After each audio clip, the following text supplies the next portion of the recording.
আপনার ব্যবহার কি রুক্ষ? শুনুন রাসূল সাল্লাল্লাহু আলাইহি সাল্লাম কি বলেছেন।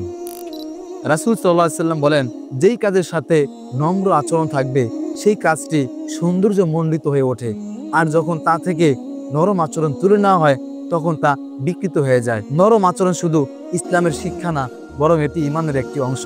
নরম আচরণ, শিষ্টাচার ঘরে বাইরে সব জায়গায় এটা থাকা উচিত। তাহলে ঈমানে আসবে পরিপূর্ণতা, সকল কাজে আসবে প্রশান্তি এবং সবাই ভালোবাসবে। আপনি দেখবেন অনেক মানুষ আছে যারা নরম আচরণ করে না, সব সময় মেজাজ গরম থাকে, তাদেরকে কোনো কথাই বলা যায় না, কোনো কথা বললেই তারা উল্টো রিয়্যাক্ট করে। সেই মানুষগুলো দেখবেন একটা সময় অনেক বড় বিপদে পড়ে গেছে। তাদের সমাজে বা তারা পারিবারিক কোনো অবস্থায় তারা শান্তি থাকতে পারে না। তাই আসুন, যদি আপনার আচরণ রুক্ষ হয়, আজই নিজের আচরণকে ঠিক করুন, নিজের আচরণকে নম্রতা করুন, নিজের আচরণে নিয়ে আসুন নম্রতা।